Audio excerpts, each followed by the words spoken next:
Welcome back. The Secrets Between the Stars. My name is Corey. I'm your host and GM. Let's go around and introduce our players and characters. Start my right. Hi, my name is Sully, and I play Chip, the galaxy's favorite little robot. Fun fact about Chip. If Chip could travel to our earthly plane in however many years back in time that he would have to go 1 billion. 1 billion years back in time that he would have to go, and he were to drive to our local Sonic drive-in to get a drink. You using this to plug the drink you like? No, I was just gonna say that he would get a cherry limeade. Okay.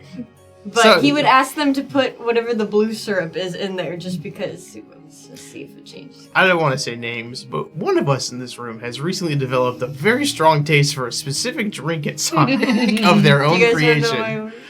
Hey you. Hey you sitting at home. It's not the pickle one. No, it's not the pickle one. What's Chip's favorite flavor? Oh, he hasn't encountered many of them. That's the thing. And I don't think sauce. It's gotta be. I was gonna say it's probably. I actually think that his very favorite is I think that he's sort of got a thing for just straight soy sauce. Just salt. If you had slushies and they were just every color of the rainbow, just like Roy G. Biv colors, which color do you think Chip would go for first? Blue. Easy. Easy answer. Alright, what if it was in CMYK colors? What is he going for then? Cyan. Okay. You got that blue Gatorade. Guys, I love Sonic Drive-In right now. I keep getting the same fancy soda. I'm sorry. You're making him do the Jack Black face. That's Jacob Black. No. Bro, where'd your lips go when you did that? No. Alright, episode over. My name is Logan, and I play Doc, the Kasatha Nanosite Bounty Hunter. Fun fact about Doc, not having any knowledge of art or color theory, he's convinced Roy G. Biv is a person. And anytime people start talking about it, it's like, okay, let's look at it like Roy G. Biv. And what a folk hero this man must have been to take any kind of artistic design into perspective. Gosh, I hope to find his paintings one day. He's the Da Vinci in your mind. Also grappling with the fact that we've been a part of something with the whole Nosferatu debacle. That's something that might just be 1 billion years old is now dead. Because according to Corey, something from our mortal earthly plane is 1 billion years ago. Yes, and evolution looped back around. And the books survived, so yeah. Some have called it the Nosferatu. They wouldn't. Go on. Who said that? My name's Gary, and I play Aster, the redacted Solarian. And as we've spent time on the desert moon of Karth, we've taken up residence in the town of Paradise and found work at Fury's home. Fury's home. The Fury's home. Operated by the wonderful Henry. Aster is taken up to mostly being a bouncer. I think most of the things are pretty chill. I think Aster's had to get a little rough and tumble a handful of times. It helps that he is, an intimidating fellow. I think Aster has been banned from being behind the bar and serving drinks, mostly because he's terrible at it, but because he would just talk too much. Most people would want to, he would just, genuinely care and try to listen to people's woes, and no drinks, no sales would get got. And then Henry's like, I'm sorry, man, you're too nice. All business fully stops. You've got to stop. You go fight people out in the back. That's terrifying. I was looking at Riley the entire time. I was like, how is he going to make this about being hot? I was waiting. I was on it. I'm proud. You've set a precedent that we expect Mr. now. Precedent. You want think about it, Gary. Mr. President. Oh, man. Hi, I'm Riley. I play Clementine, the Raxolite envoy and captain of this motley crew. Motley. And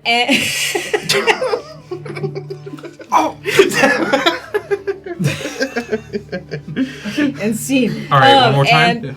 And fun fact about Clementine: when she sneezes, she releases a little cloud of pollen.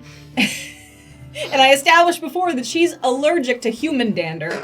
And so there have been a couple times around Pepper where she just goes, and just We don't know if it happens around Aster, but you know.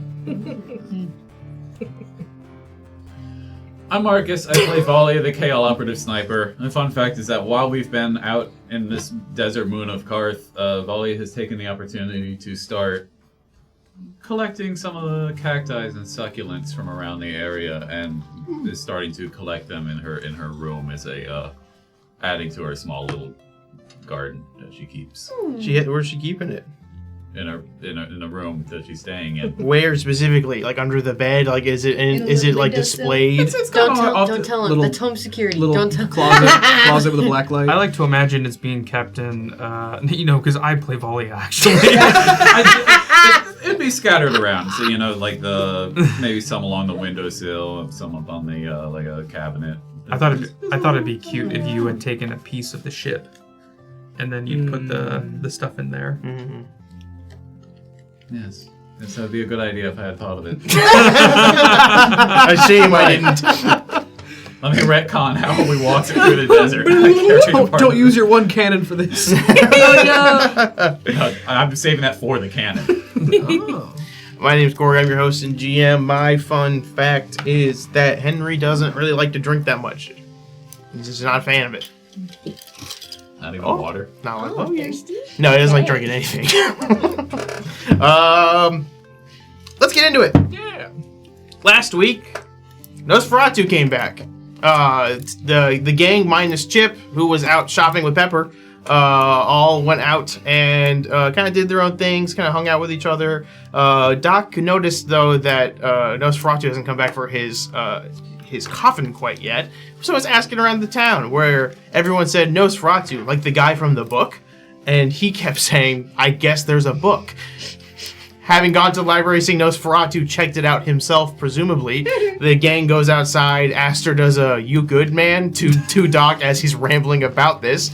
And eventually, Nosferatu shows up and releases 1 million rats all across the town as if plagues of rats are coming out. Doc tried to duel Nosferatu and lost, dropping him down to 0 and dying immediately. Everyone was able to pick him up, and a very brutal boss fight ensued with Nosferatu, who came back much stronger and much angrier than before. The gang finally was able to kill him, picking up his sword and gun that he had, and that is where we are now. The 1 million rats disintegrated, and that's where we are now. You guys are now. I think you guys ended in the Fury's home, kind of just chilling out and drinking. Chip, you and Pepper went out of town to go shopping and are now coming back into town. And you can see that there was clearly signs of some kind of struggle, and notably on the ground is just a lot of little footprints in the sand. Something has happened here. Pepper gets down and goes, it looks like there was like a lot of rats here. Or many small men. I would not even put it past this place that there's many small men. That could, like, it's just an army of little guys. We should follow it. You guys spend the next 5 minutes of walking in circles and then just seeing that all of them just stop and vanish suddenly. And Pepper goes, This is weird. I didn't know that rats could fly.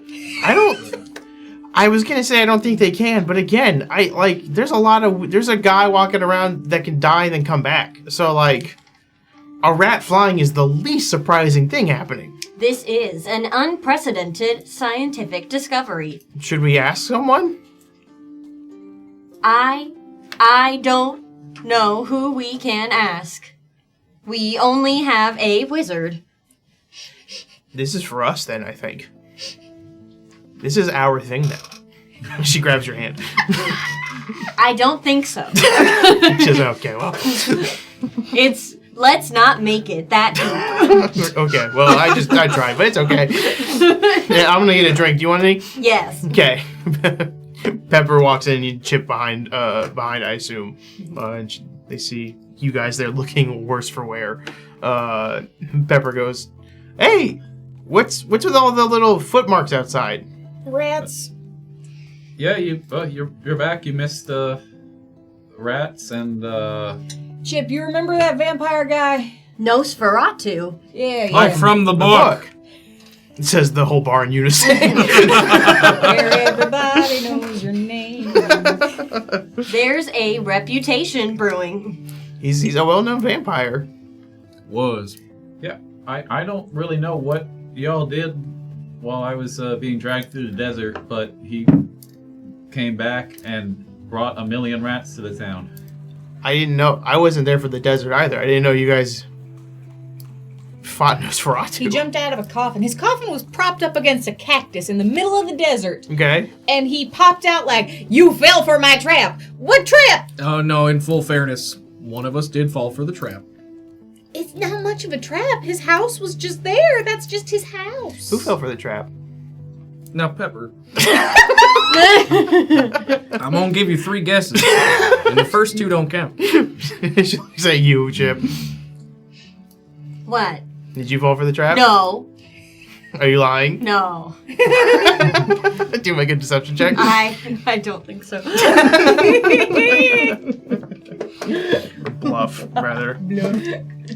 Not 20, actually. Crazy. 4 on Gaslights the entire bar. Oh my god! 4 on the die. That's a total of 10. She goes, okay, honey. And pats you on the shoulder. Alright, I love that you can't lie. She'll look around and be like, alright, well, I'm gonna get some food and drinks. You got anything? You guys want anything? I got me a thimble of cactus whiskey. I'll probably take another whiskey. Okay. Milk? I'm just gonna stew for a bit. Okay. You're gonna Doc? make a stew? I'm stewing with my whiskey. Okay. I'll have whatever you're having. Okay. No, you won't. she walks away and orders some drinks, gets you a whiskey again, and you see she comes back with what looks like just hard liquor, and then gives you a glass of water. Thank you very We're matching. much. Thank you, Pepper. Thank you. You're welcome. Does that mean that it's vodka if they're matching? It's just straight no chasers, no ice in there at all. It's just a full pint of vodka. With that, the night will kind of wind down and come to an end. I assume everyone kind of heads off back to bed. I think before we go, Volley would want to talk with Doc for a minute. Mm-hmm. And basically just say, you gave us a bit of a scare back there. Yeah. Yeah, it's an unusual bit of hubris on my part, and I apologize. We've been around here for a while, and at this point I'd like to call you a good friend, and I don't want to lose you like that.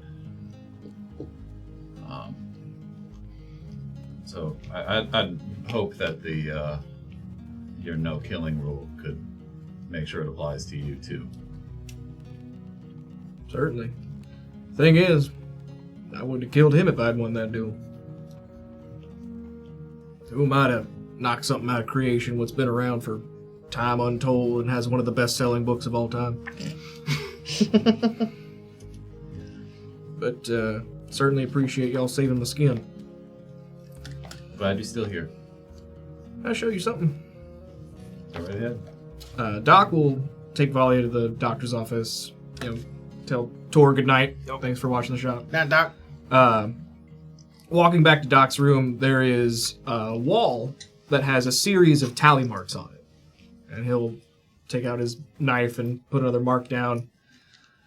He'll point to it and he'll say, "These are lessons I've learned in moments of combat or bad games of cards or fights going south or something like that." But a lot of people look at scars like lessons learned, but I'll show you where the bullet hit me from the duel, completely healed. These nanites are too good at their job. I can't learn lessons like that, so that's why I got this board. A good number there. Yeah, I never like to add one to it, but they each got some kind of meaning, so. Yeah. You learn from your mistakes, and I certainly know that. As do you. I appreciate you. Let me tell you something. Let me ask you a question. Did you think I was crazy?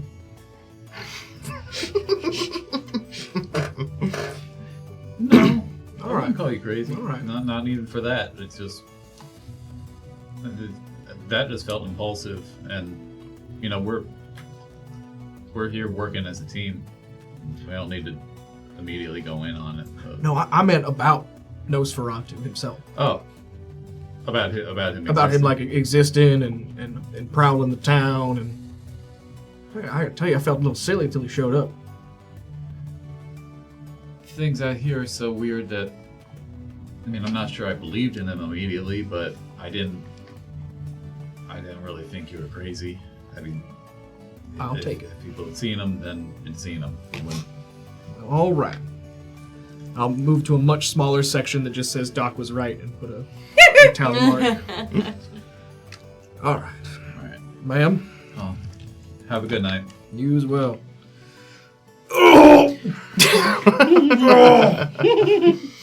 Doc hits the hay. Everyone else goes back to bed.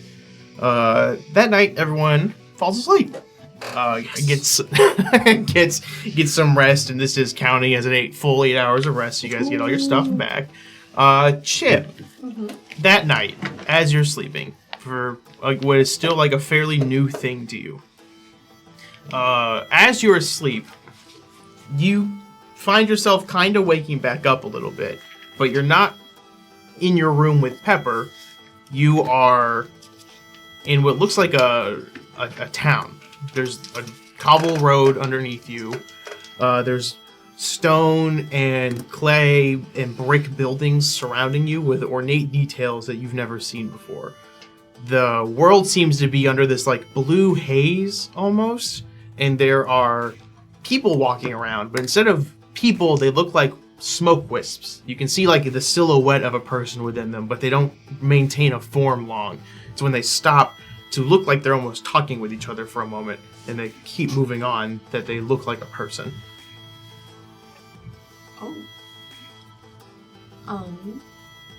I think Chip's first assumption would be that he is dreaming.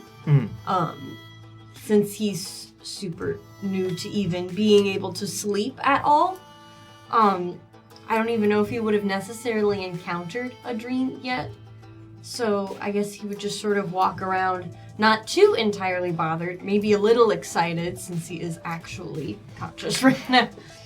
Conscious enough to be oh, I'm dreaming, but not really realizing that that's what he's thinking. As you walk, are you doing anything specific, or are you just walking and kind of admiring the views? I think just sort of admiring, kind of looking around at the people.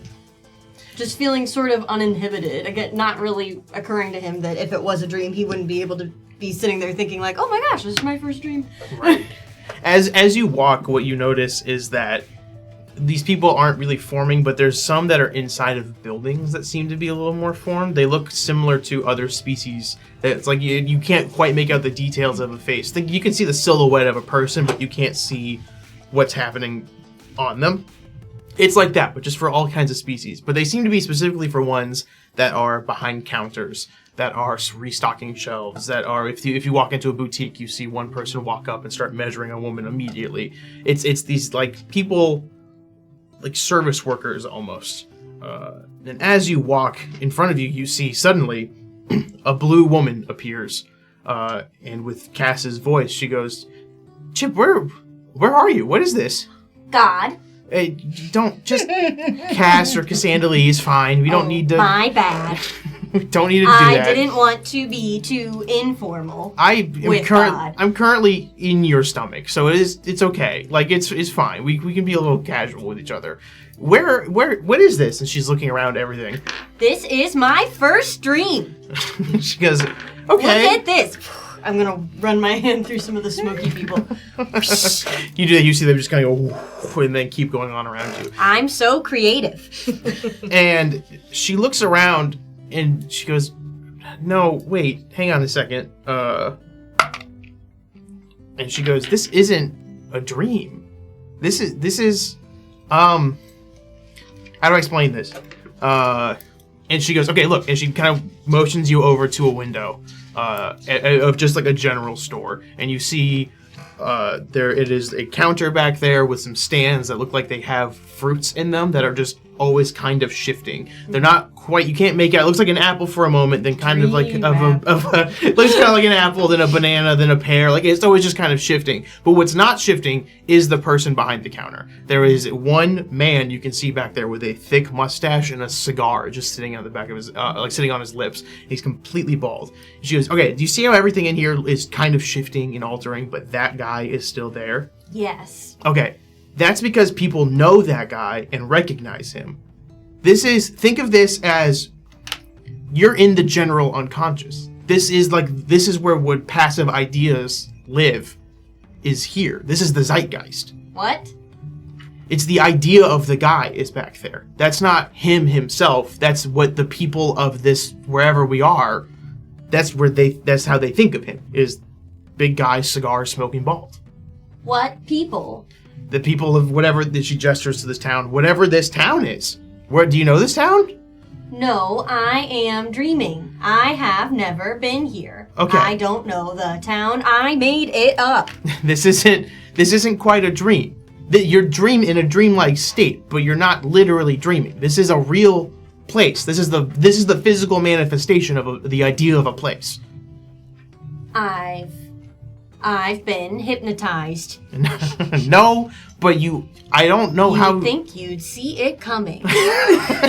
She goes, no, I don't think you're hypnotized, but I don't know how you got here. I've never even been here. I don't know how I got here. And Cassandra Lee kind of starts walking around, like just kind of like pacing a bit, and then she'll look at you and goes, have you seen anything here? Like anything like notable?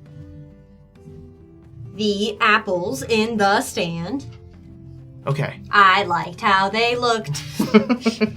And I liked the dress shop. Maybe we can buy you a dress sometime, but Not for me. oh, okay, that's fine. For, you know. My girlfriend. Pepper. Pepper. You've met. This is I think I'm still not 100% positive. And you see her just keep pacing, and she goes, okay, when you wake up tomorrow, I need you to get everyone together. Okay. Okay. I can do that. All right. When I wake up. I'll see you in a moment. And So I am sleeping. she taps you on the forehead, and you wake up in your bed. The sun is beaming down on Pepper, and you hear some birds chirping a little bit, and you are back fully in your bedroom. I'll kind of look around. First thing I'll do is probably fiddle into my little tummy safe and whip out my god phone. And Cassandra Lee was going, get everyone together, like quickly. Okay. Pepper. Pepper. Pepper. Pepper. Pepper. What? It's time.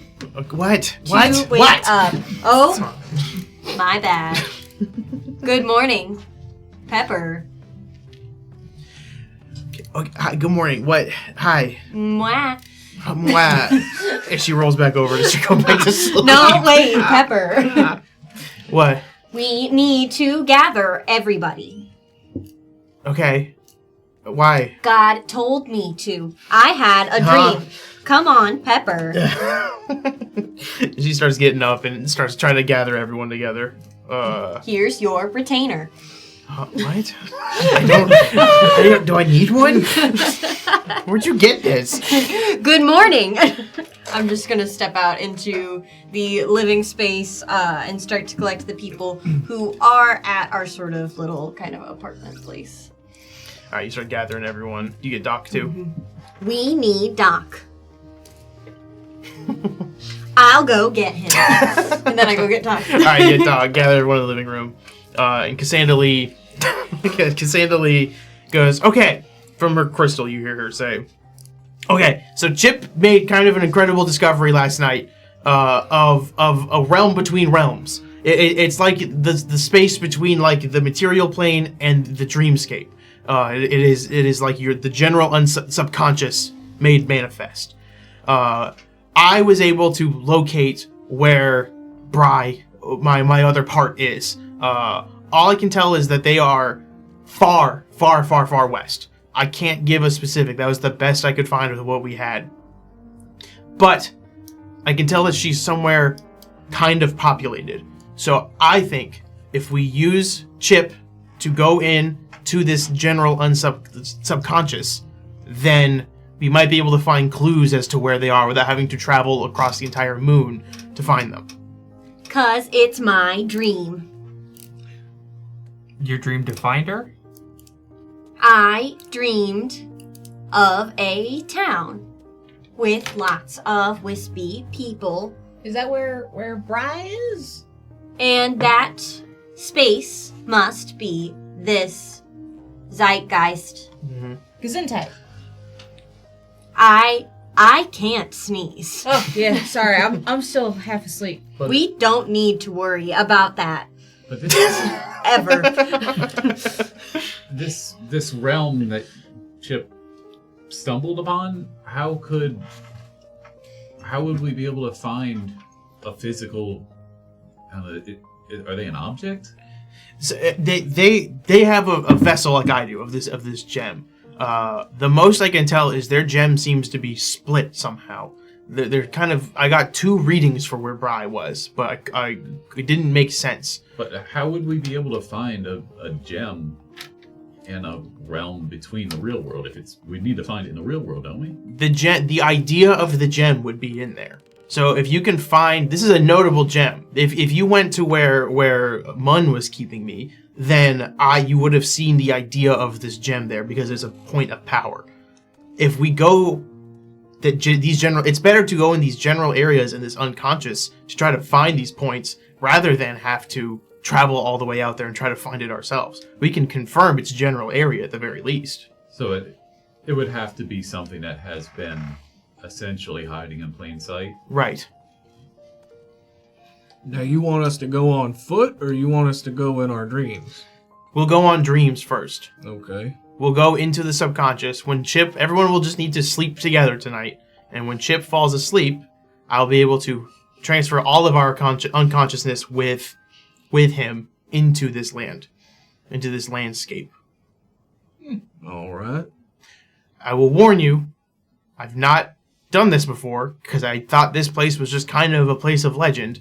So I can't guarantee your safety. I don't know what will happen to you in there if something were to happen. If something happens to you in there, I don't know what would happen to you out here. But this is our best lead, I believe.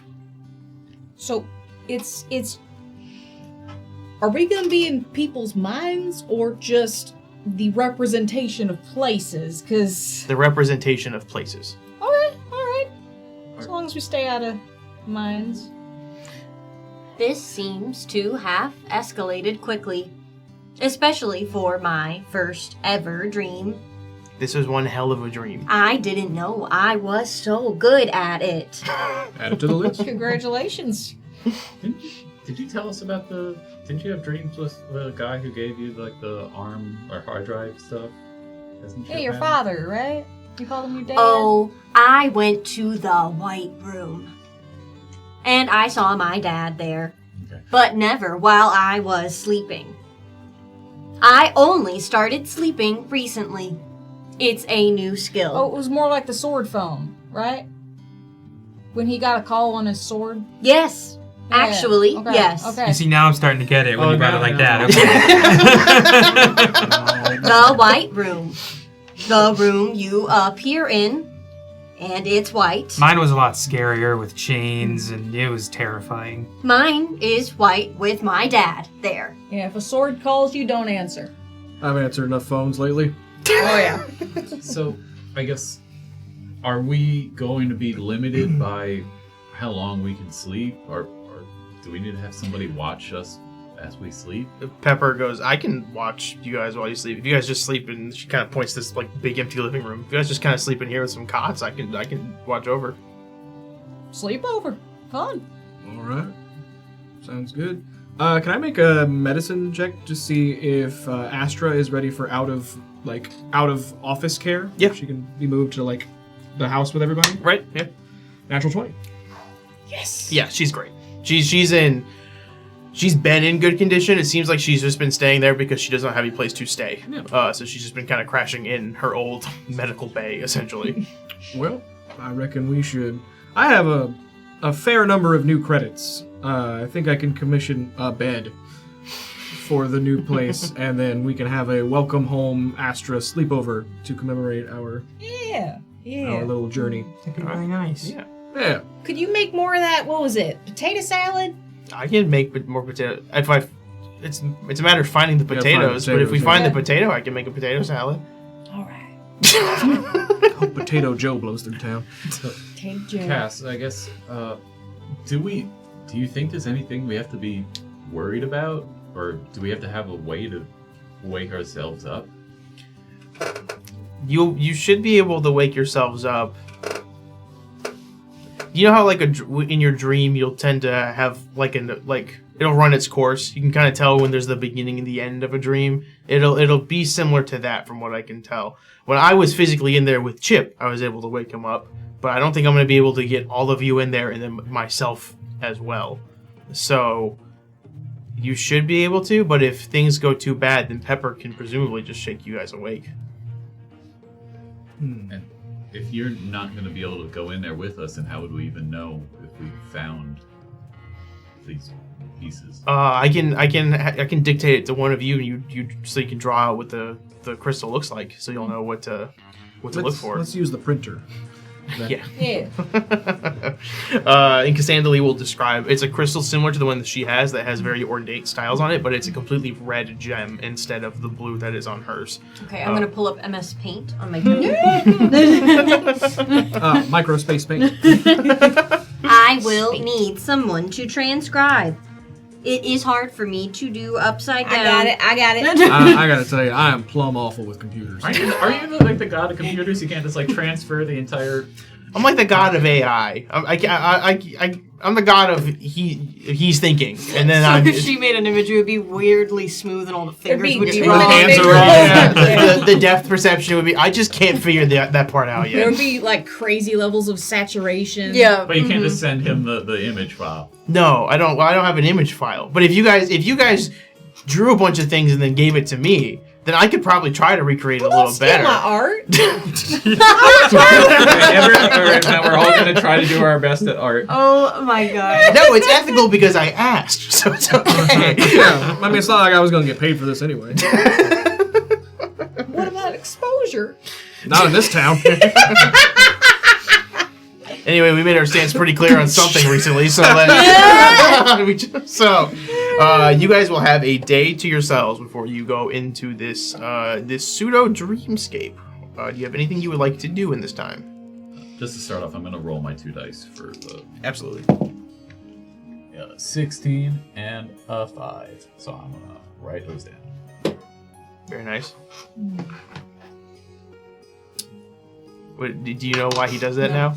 Okay, that's right. He got. I guess I didn't put this in the recap. He got an ability now, so that at the beginning of each day he can roll 2 dice, and he can. He can choose to give himself or someone else one of those dice It's rolls. like divination wizards. Yes, Very I cool. very much like that from D&D. So I will have Henry. Basically, if he hasn't seen me by like noon tomorrow, here's where I am. Please come wake me up. because all right, you guys doing a sleepover? What's the Yep. plan? Huh? Sure are. And something all about sleeping like together. projecting our brains into dreams or something like that. This time without the peyote. Sure, man. Absolutely. You can just kind of say any word you want, and at this point, I just kind of agree with it because, boy, you guys have gotten into weird things since you got it. I'll tell you, it's been what, 2 months? Yes, Something like that. Have you been bored since they got into town? I long for the days of boredom, Henry. I tell you. And the most I had to worry about were vampires riding on spiders. Yeah, you worried about vampires recently, I guess. Simple. Sorry, my bad. Seems Sorry. like I was the only one worried about vampires, Henry. Okay, I'm sorry that you imagine you come up to me and say SpongeBob SquarePants as he's coming to town. I'm gonna just say What okay the with Sam that. Hill is that? Yeah, okay. Oh, so now you haven't been to cars. I get it. I'm going to my office. And he goes. I've been 2 places, Henry. You know this about me. I have been home and here. He goes into the kitchen. Your door slamming. I hate it when they fight. I'm a man of 2 doggone deserts. And I walk out the building and I go get my toothbrush for my sleepover. I asked my mom if it's okay. Tor said I could stay the night. Anyone else doing anything else before the evening? I think Clem is just kind of trying to distract herself. She's very nervous about this idea. And so, you know, she's like, hey, anybody want to play some poker? It doesn't have to be for money. Just, you know, buying food. How's that? Just, you know, play some cards, please. Are you saying this to like the people in the bar? Yeah. Somebody I please you were play in the some house cards with me. asking. Okay. Give me a culture check. Okay. I'm surprised they haven't put up a picture of you saying do not play poker. She's on thin ice. We're in a desert. There's no ice here. Woo! Thin That's Thin not good. sand. Thin sand. 17. So I'll say sure with a 17, you see some schlups come Yeah. up and are like, Yeah, sure, dude, I know how welcome. to play, I guess. Welcome to paradise. Give me, Bluff check. yeah, bluff check. That is a 31. 31, yeah, that's gonna super pass against the schlups. You said you're not playing for money, you're just playing for food. Cactus fries. Okay, they just go keep ordering you food over and over again through the day. Anyone else do anything? I think I might go talk to the wizard to, because I'd want to ask if he's heard anything about this Yeah. dream realm. Yeah, for sure. You walk into Patty's office, he's just sitting at a chair, just kind of reading a book, and he goes, oh, hey, how's it going? Hey, I'm not bothering you, am I? Yeah, just hanging out kind of today's easy day. A weird question for you, maybe. Sure. Have you heard of any kind of realm between the physical realm and the dream world? Yeah, actually, it's like an idea of a place. It's not even confirmed to be real or not. It's like, imagine what you imagine in your mind if that became reality, but then everyone's together, just kind of smashed into one. That's what that place kind of is. So it's never been confirmed to be real. There's never been no one's ever tried to go into it. As far as I know, no. It's kind of more like just like a theory that it exists. If we can have a dream plane of existence, then why couldn't we have like an unconscious plane of existence? Polly thinks for a minute, and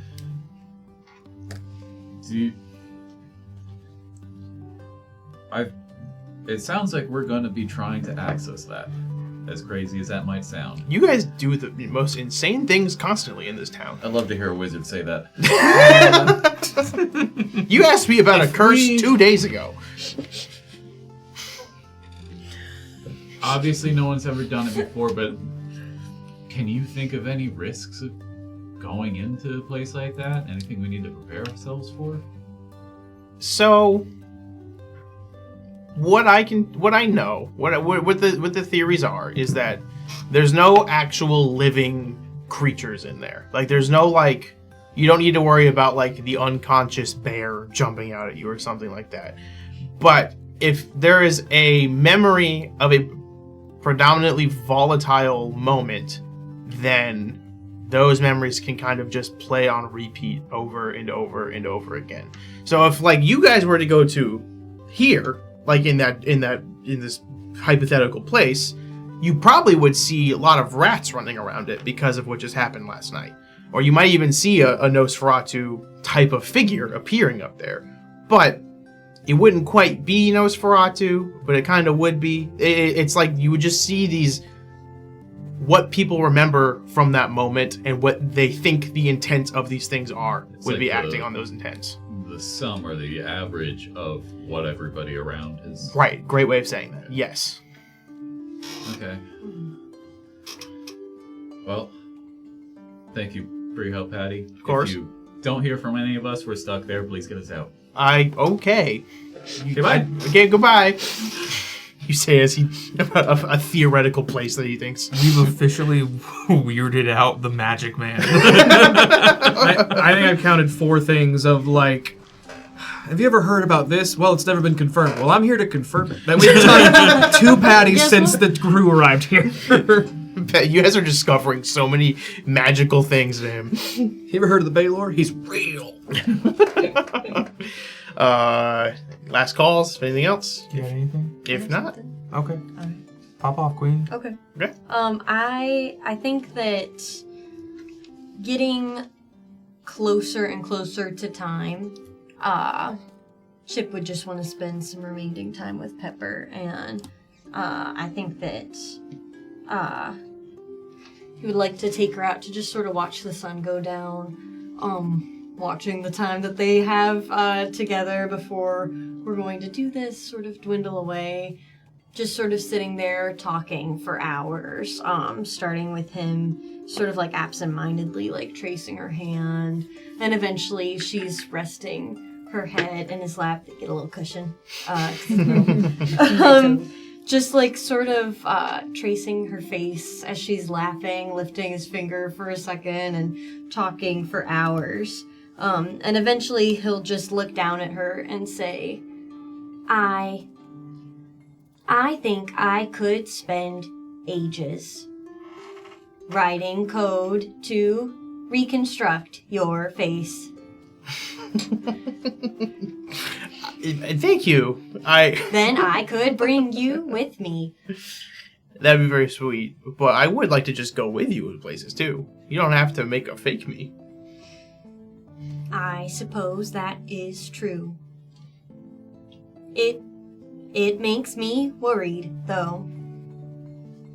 I get the feeling that I don't understand what we're doing tonight. Entering into a liminal space. Mm. Like, what does that even mean? I couldn't even begin to tell you. That's way above my pay grade. But venturing into the great unknown seems to kind of be your guys' forte. Ha, ha, ha. I suppose it is. Are you worried? She kind of sits up a little bit. She goes, are you worried you're not coming back? Or... Pepper. The last time that we all went into a dream,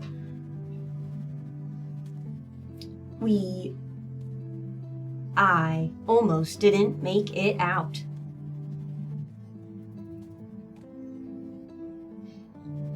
She nods for a minute and she goes, yeah. Well, you did make it out.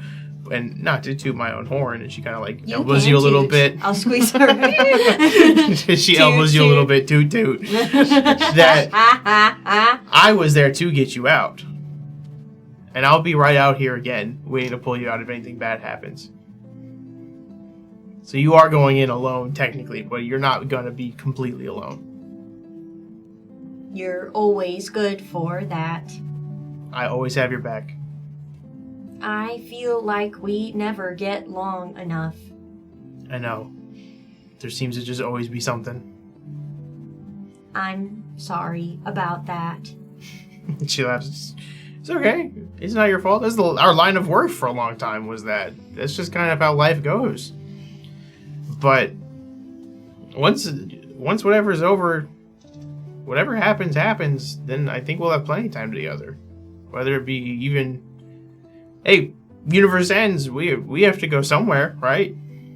We can spend the rest of your lifespan together. I cannot die. I think. While I have this form, I suppose. I guess technically, yeah. If you. I will upkeep become it. out of date. Yeah, there would Software updates will no longer upload. Well, I don't know if it is comforting or not, but I think you will die one day, and it would. I think that you and I will end up. I think that you and I will end up together, no matter where we are. I like that idea, Pepper. And if I go before you, I'll wait. Wait, where?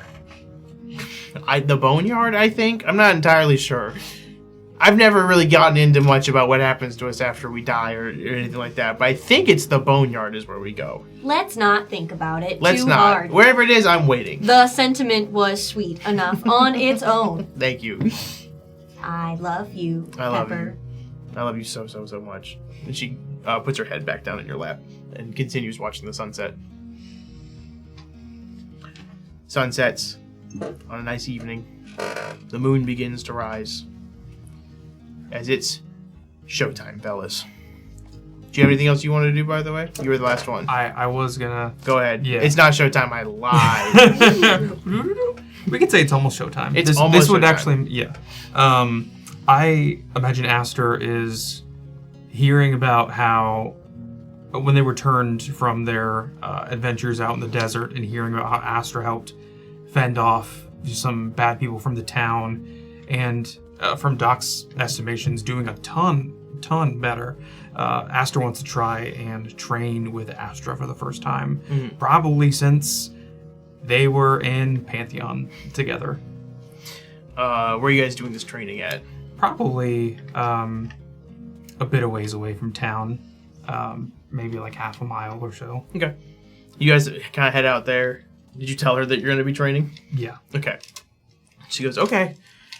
Training. What do you want to do? You know, just want to see where you're at. And she forms the hammer in her hand. And you see it looks like the black hole. Nowhere near as massive as it was. What was once like what looked almost like a 2-ton warhammer is now just like an average sized warhammer.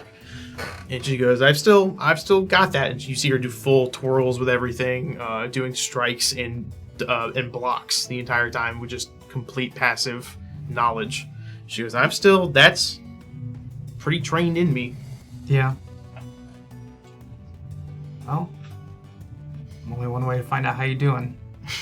And I imagine they train for a good couple minutes or so, and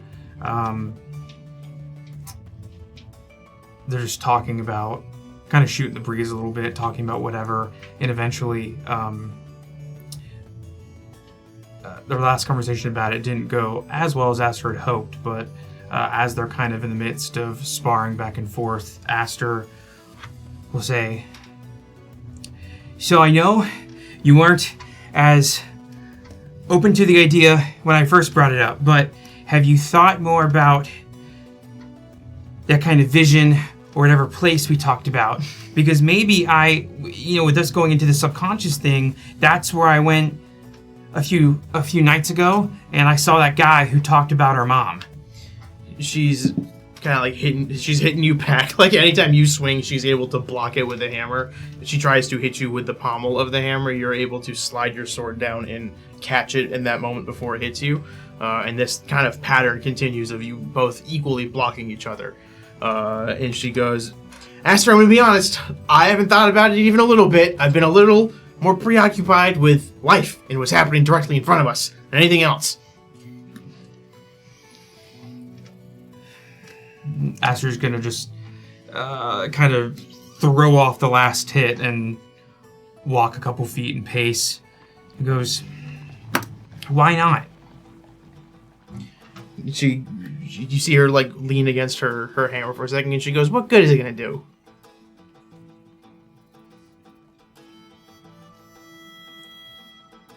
You're really going to say that to me? Yes, I'm going to say that to you. It also affects both of us. Yeah, I know it affects both of us. Everything has always affected both of us. So why don't you, instead of always... You didn't believe in me when I left Pantheon, and you don't believe in me with this. If we have a mom, everything will be worth it. Everything we've been through. And you can't give me that. Even the idea that we could be more than something created in petri dishes. Astra, you see her drop the hammer a bit to her side, and she walks up to you directly, and she goes, what good does a mom have if she allowed that to happen to us? Why would I want to know someone out there knew we exist and continued to let that happen? Well, you don't know the circumstance. Maybe we were taken or something. What if she's with them? What if she knows what's going on and wants to get us back in there? I'm sorry I doubted you then, but that was out of fear for your safety. This is now fear for both of our safety. Well, I'm a lot stronger now, so you don't have to fear as much for my safety. I'm still allowed to fear for you. You're my brother. You're the only family I have left. Of course I'm going to be scared. Yes, this venture could get us more family, but at the risk of losing the only family I have, I don't want to risk that. When's the last time you ever took a worthwhile risk? She walks around for a bit. She goes, I can't, dude, are you kidding me? I can't, I don't want to have this fight with you, Aster. I'm not preventing you from going. You can go and do it. That's fine. But I'm allowed to be scared for you. I'm not your little weakling brother anymore, okay? I am strong. And all the things that I've done are because I was brave enough to leave Pantheon and venture out on my own. You see her grab the hammer and throw it at the sky, and you see it just continue sailing and sailing, and she gets directly an inch from your face and goes, I couldn't leave. It was you or me, and I let you leave. Do not talk about me wanting to leave Pantheon when I did, more than anything else. If you think I wanted to be filled with those juices and vials and whatever hell knows they put in me, then you're more of a moron than I thought you were. And she pulls the hammer back and walks away.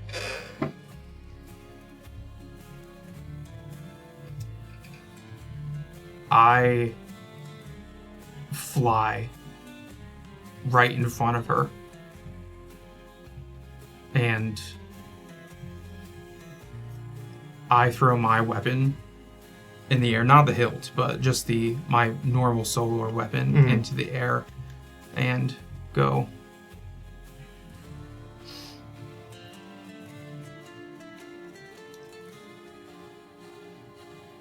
You will not call me a moron. And I am strong and I am brave, and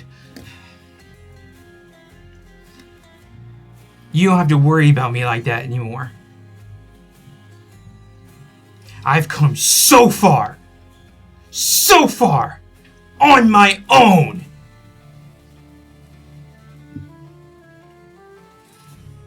And I was able to stop you when they were filling you all with those juices and vials and magical energy. You want to know something? In that fight back on the ring, I held back. For the first time that we ever fought, I held back. Because I didn't want to hurt you.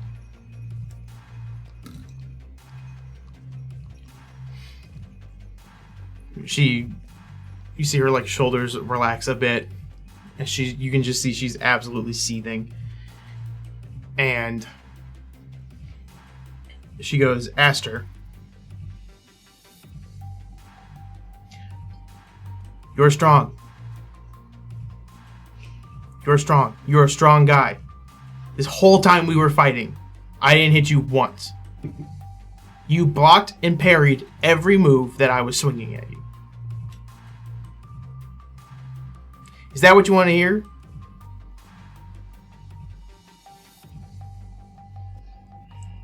The next time you want that, don't get so antagonistic with me and accusing me of not being brave and not wanting to leave.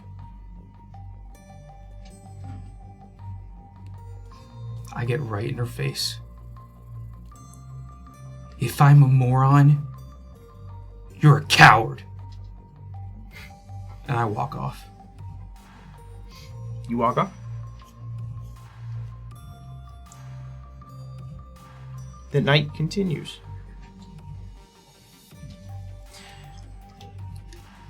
Moon rises, sun is set fully. Everyone is getting ready for bed. as the big sleepover is now committing. Last minute prep before anyone goes to bed. Alright. You guys start laying down. You guys lay in a circle, and Cass is, and her gem is sitting right in the middle between you all, like your heads all facing her. And she goes, okay, so it's gonna kind of be the moment Chip falls asleep is when you're all gonna get pulled in, regardless of if you're asleep or not. So be ready, and good luck, and if anything happens, we'll do our best to pull you out, okay?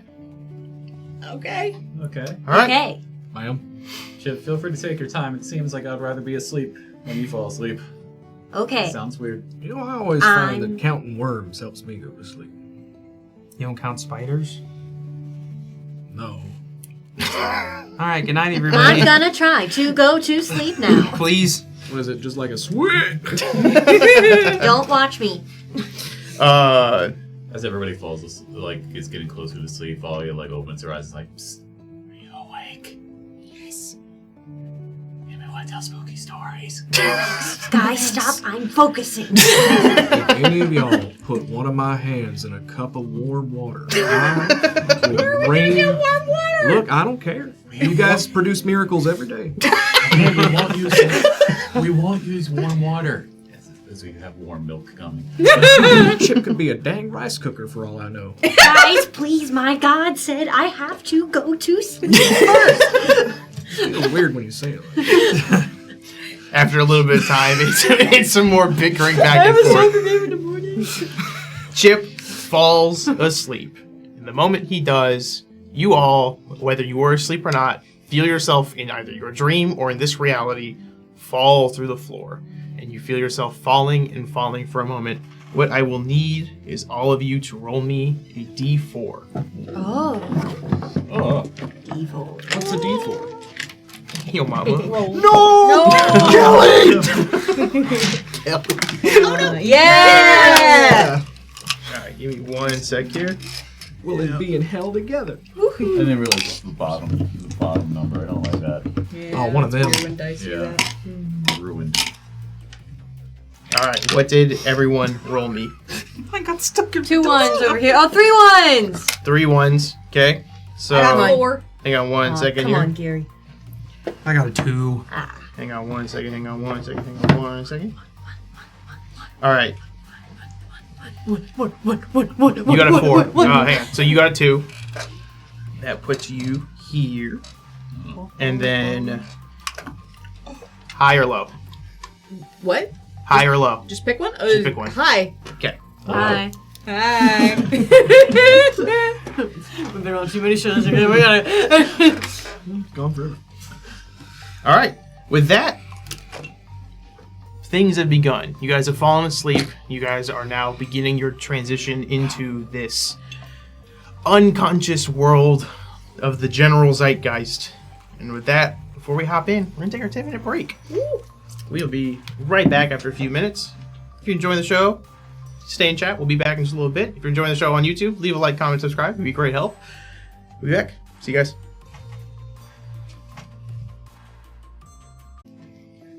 Oh, welcome back. We're back. Sears Between the Stars, Corey Roof, my name. Everyone else, go ahead. On 3. 1, 2, 3. Gary. Sorry. Logan, I play Doc. That's it. That's it. Yep. All right, that's it. So you guys fall asleep, and you are you feel yourself falling and falling and falling and falling. You all feel yourself. This momentum is insane. It feels like you're hurtling at just warp speeds, but you feel like you're lying down at the same time. This space between consciousness and unconsciousness is borderline unnerving and terrifying within itself. Now that even if you were asleep before this, you kind of knew that this was going to happen, so you're more aware of this happening than anything else. As you are falling, Logan, Sully, and Riley, you three wake up. I'm going to describe a scene. You three are alone, but you are all seeing the same thing. I just want to make sure. does that relate to the numbers? Yes. I got the same number as them. Riley. Yeah, I got a 4. Yes, I know. Okay. Okay. I just want to make sure. Yes. All right. I'm glad we're all thinking the same thing. You We got upgraded to. You three wake up, and you find yourself face down in sand. This is very familiar looking sand. This looks as if it is the Desert Moon of Karth's sand. You kind of start looking around as you get up and begin dusting yourself off a bit. This is definitely looks like the Desert Moon of Karth, but the sand looks weird. It's drifting constantly in cross patterns that shouldn't exist. Wind does not cross the way that wind does here, but it definitely is going. Tumbleweeds will go by, but kind of vanish as they leave your peripheral, and as you turn to look at them again, they're completely gone. Looking around, the sand is also red. Above you is a blood moon, full blood moon, that looks closer than should physically be possible, but is completely over-encompassing this entire area. You look down in front of you, and there's a massive, massive hole that is about 30 feet in circumference. And as you look down, you feel vertigo just from the sheer depth that is at the bottom of this hole. This hole is beautiful. Along the sides of it are what look like old, ancient, forgotten temples, but are sparkling as if they are the stars in the sky themselves. These are made of gold. They gleam with just a sheer beauty that can be that is unrivaled entirely. And at the bottom of this, as it goes deeper and deeper, the stone turns more harsh, turns black, sharp, jagged, rigid. No more of this beauty that was there, but is now what looks like would just be painful to the touch and harming you physically if you even try to get near it. In the center of this hole, you see what looks like a body, face down in a pool of blood, with 4 arms spread out all around. Clem's first thought is that Doc? Because we don't see each other. No, we're alone. you are fully alone in this desert. Yeah, so she's gonna call out, Doc, is that you? You hear no response. What are you two thinking?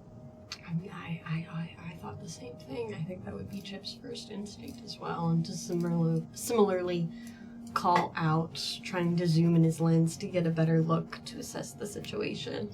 As you zoom in, this is the same species as Doc. This is a Kasatha, but it does not quite look like Doc. It's in very similar garb, but there's a different hue to the skin. Not just because this is a dead body that has become more and more pale, but it's just a slightly different skin tone and color. Realizing this, Chip will kind of sit up a little bit. I imagine him kind of leaned over the hole. Oh, my bad. I mistook. Sorry. Doc. Running on pure instinct, forgetting the events that have just happened within the last 5 minutes of all this prep work we've done, Doc just jumps in.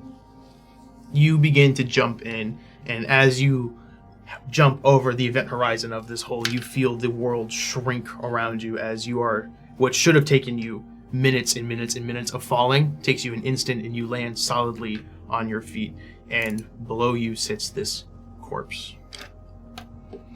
That puts you at the end of initiative for all 3 of you.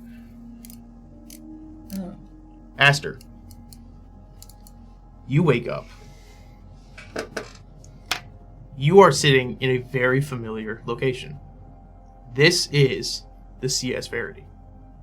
But you're sitting in a spot you've never sat in before. This is the pilot. This is the captain's seat. This is where, or not the captain, but rather the pilot. This is where you would fly the ship. You look around.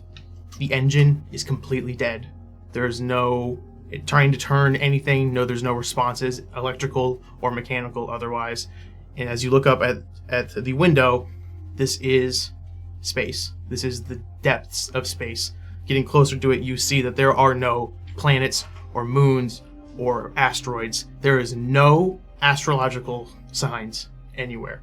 You are completely and utterly alone in the vastness of space. A piece of sand on a speck of dust in a grand ocean.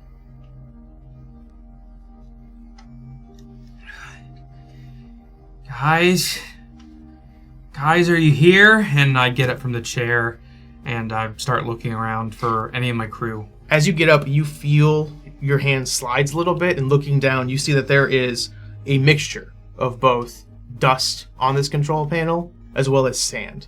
Looking around, you can see that there are piles of sand on corners, anywhere that it could be trapped. There's dried sand up on the upper parts of the metal of the ship, and the other sections where people could help pilot are just completely buried. Okay, there are no stars, no suns, no moon, and I'm alone. Guys?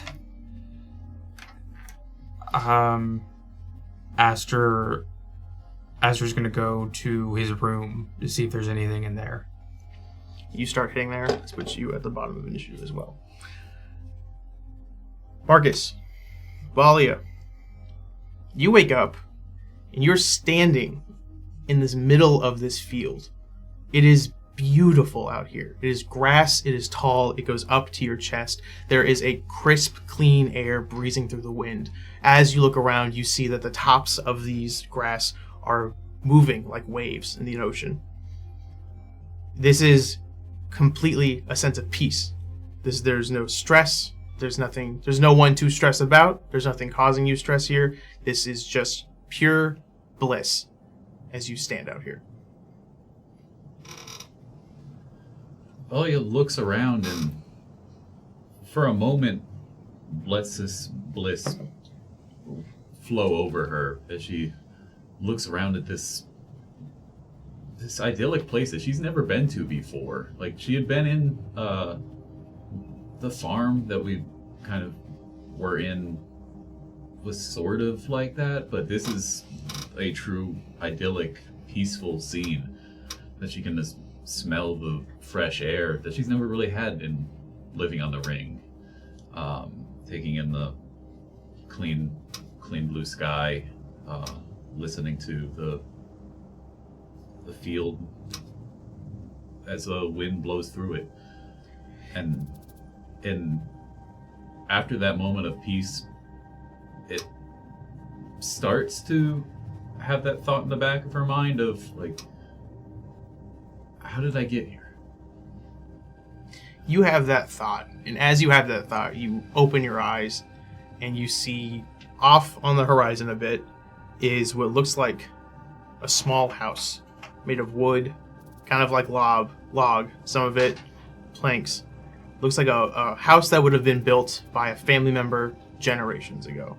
And behind that, even further and further, way off on the horizon, is what looks like a massive plume of smoke rising that can only really be created by a huge bonfire.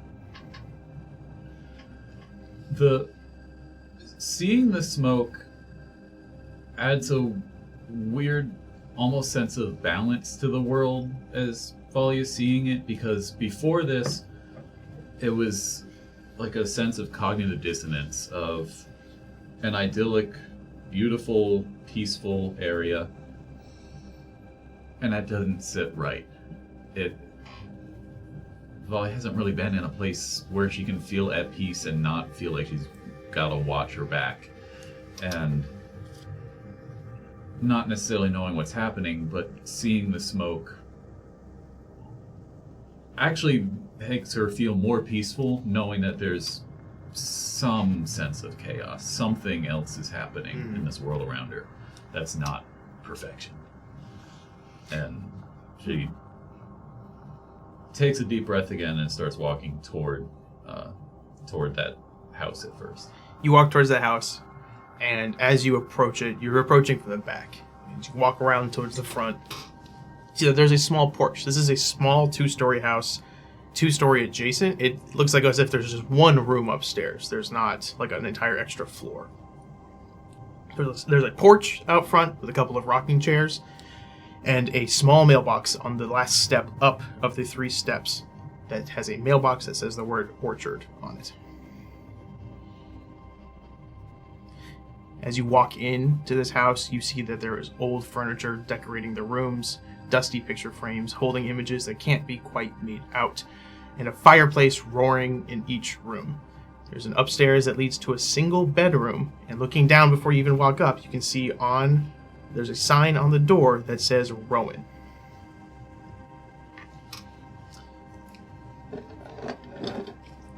You 3.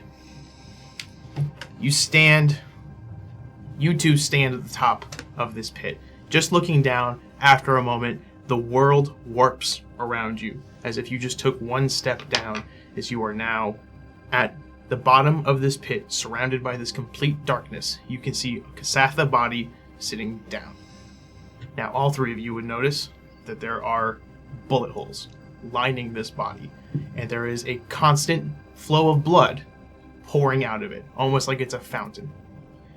As you look around, you can see this room is just nothing but pure black from the walls, pure red from the moon above you, as well as pure, just copper-smelling red from this blood as well. The first thing that is going on in Clem's mind in all of this is, with nobody else around, she really feels how small she is, and she feels that isolation. So suddenly being closer to this other person gives her a slight sense of relief, because, there's somebody else there. She's not just left alone with herself. And so she's just like, okay, hang in there. I'm gonna try to figure out some way to help you. And she reaches for her pack, but because it's a dream, she doesn't have it. And so she's just like, okay, and she's trying to apply pressure to the bullet wounds, just futilely trying to do something to help. You push down on these wounds. The blood is just pouring between your fingers. That blood is incredibly warm. This body is cold as ice. And this just overwhelming sense of guilt begins to overcome you as you're trying to desperately plug these holes. I don't know what to do. I'm sorry. What are you 2 doing? I think that Chip isn't really too acquainted with being alone. Usually, he was created for the purpose of serving a crew like the one that he's at right now. And aware that this is a dream and kind of shifting down into the hole, he'll sort of steady himself against the side of the wall, and he's going to cautiously approach the body, sort of on the alert for this being some sort of trick. I just want to use the word mirage or something, fully aware of just how unsteady his reality is right now. But without any of his crew around to be of service to, his instinct is still to try and help. As you approach the body, you begin also similarly trying to help as best as you can. Your readings, anytime you try to get a reading on it, it says he's dead, it says he's alive, it says he's angry, it says he's sad, it says he's betrayed. It's not giving you any clear feelings on this. But what you notice is that his hands, all 4 of them, seem to be clawing at the dirt as if he was trying to crawl, and you see that his fingernails and fingertips have been completely scraped from blood of trying to drag himself across what looks like sand. You see that they are red and also oozing a small amount of blood as they just look torn away. Can I turn him over? Yes. You begin to turn him over. We'll come back to that in a second. Doc. Doc, mechanically spending nanite surges, resolve points, or anything to just move as quickly as he can. In his bottom hands, prepares a batch of nanites to start trying to plug and press the wound, and his top arms, he's turning into defibrillators. And the whole time, it starts as a very quiet whisper, and it just gets louder and louder just starts saying, "Not twice. Not twice. Not twice. I know what I did wrong the first time." And he's doing absolutely everything he can, but that lingering inevitability of there's nothing you can do is being shouted down by his just need to do it right this time. You begin trying to create the defibrillators with your hands, and every time you do, your nanites fall apart, and you just see your hands once again. You send the nanites in to try to heal and plug those holes. You see they begin kind of just malfunctioning and falling. What looked like solid plugs have now become tightly compacted sand, which has now become dust in the wind as blood is still spewing out of the bullet holes in the back of this man. He gets more archaic, like he tears his belt off and the bottom hands use it as a tourniquet, and he rips his own bandana off to try to like bite off a piece of the rope to tie it down a little bit better at the belt. He's just like chest compressions, and all futuristic medicine is now flying out the windows. He's just doing all the like Western methods that he learned after coming here of like, if you don't have technology, you got to save somebody somehow. Everything you're doing, you're trying, it does not seem to be working. Anywhere that you could tourniquet where a bullet hole is, the blood seems to be coming out even faster. The more you're trying to compress on him in any way seems to have more and more of this blood rising out of the body. What you notice is underneath him, he's clutching what looks like a large stone. Aster.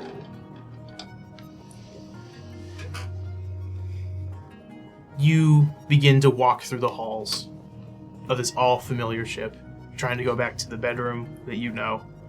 And as you walk, you have this feeling that someone's here, that someone's watching you. You can see a movement in your peripheral. As you turn to look, you don't see anyone there.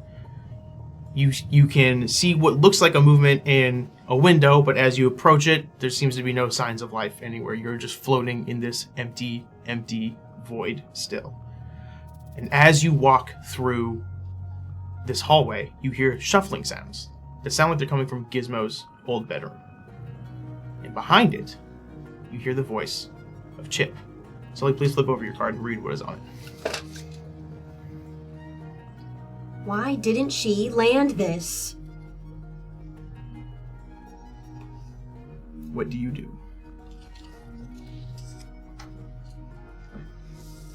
I hear Chip's voice coming from Gizmo's room.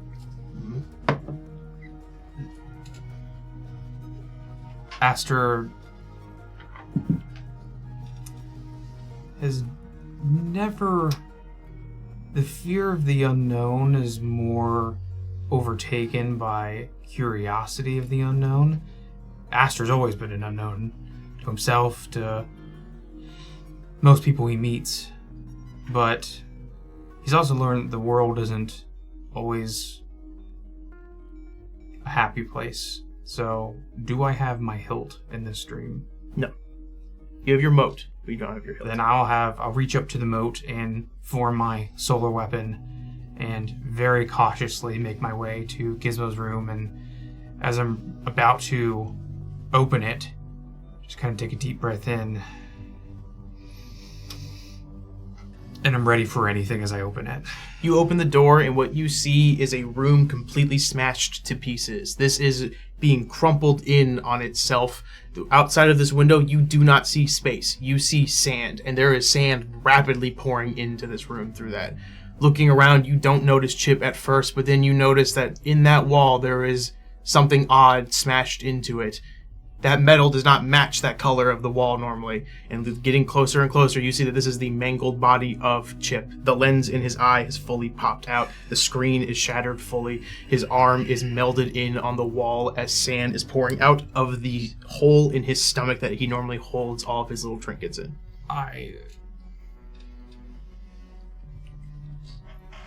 The solar weapon just dissipates and shoots back to a moat as I run in the room and desperately try to pull Chip's body out of there. As you pull and pull and pull, no strength is great enough to pull out this little robot that is now fused in. He is becoming one with the ship as sand is enveloping this room, and it's becoming more and more dangerous for you to stay in here. I want to afloat, put my feet up against the wall, and just try to... I'll take as... Even if the sand is starting to raise up. I just want to try and pull him back. No, come on, you're okay. Give me a strength check.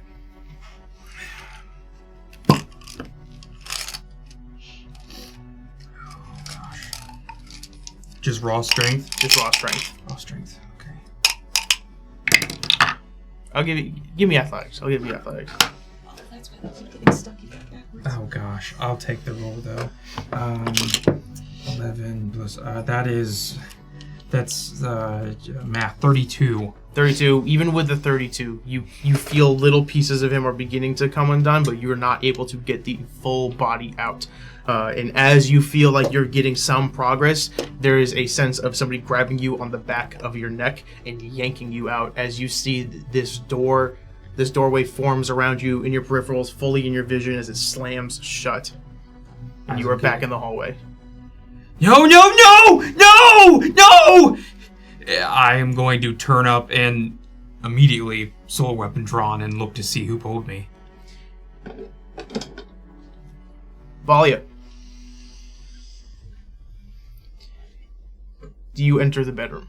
Labeled Roman. Valia realizes that this must be Clem's house. She's told us a little bit about where she grew up, but assuming the names are right, that this must be hers. So she listens for a moment to see if there's any sounds, but if there's no movement, she'll try the door handle. Is it unlocked? It's unlocked. She'll slowly push it open. As you push it open, you enter into a bedroom, and you see, as you walk in, on your left is the front of the house. There's a big circular window that goes from floor to ceiling. You can see out there the puff of smoke that's on the horizon, as well as all of this grass that is just waving and waving and waving in the wind. But that is the only really big noticeable thing in this room. This room is gray. Looks like it's been painted over. There's no rugs in here. There's nothing hanging on the walls. It looks like there was recently some patchwork done to fill holes that were on the walls. The bed in the corner, on the far corner that was facing the bed, or facing the window, has no sheets on it whatsoever. It is just a mattress on a plain brown box spring. Hello? As you say that, you hear a vibration. Sounds like a buzz from a comms unit. Next to that bed is a desk. Completely empty as well. Completely nothing of note on it. And on it sits a comms unit with the screen lit up. Quietly walking over, he tries to read the comm unit without really touching it at first. Just looking at it, it's fully open. The text chain is completely open as you see one message sent from an unsaved number that says, "It's not safe anymore. Find somewhere to hide. I love you." There is a response to that comms unit that was sent but not delivered that says, "Do not ever message us again." It was sent but not delivered. Make a reflex saving throw.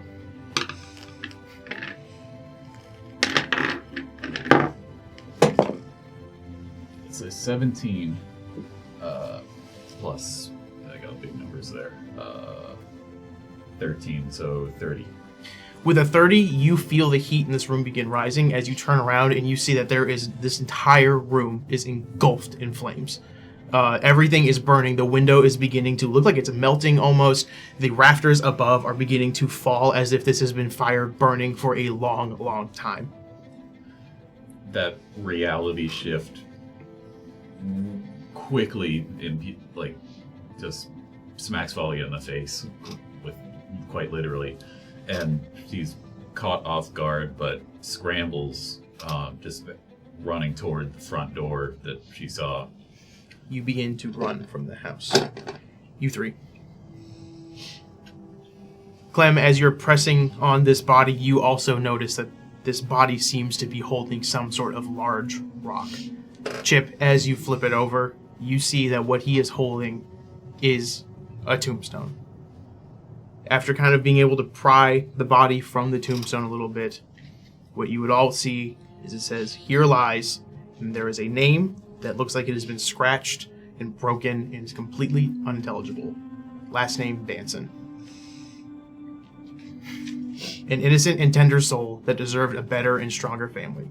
Curse that charlatan of medicine.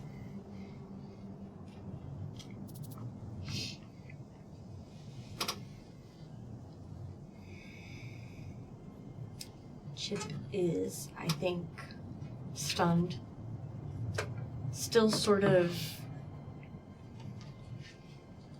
feeling that tension in the air, like you're waiting for the other shoe to drop. Wondering why he's here, why he's being shown this, as he just sort of lightly traces those final words on the tombstone. Trying to remember a little that Doc might have said about his brother. Do you remember what Chip? Who would have said it around Chip? Doc hasn't said his name around anybody. You look at this tombstone, you know his brother had some sort of fate, but there's not much else you do know about him. What are you two doing?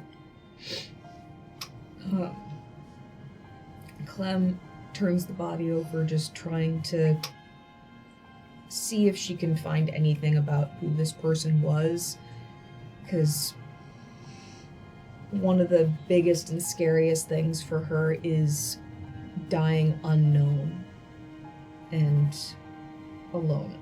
So she's finding any kind of identification, anything that can tell her something about this person, even if it's just something that they cared about, you know? Looking over this body, you don't notice anything, and in fact what you see is his face is still down.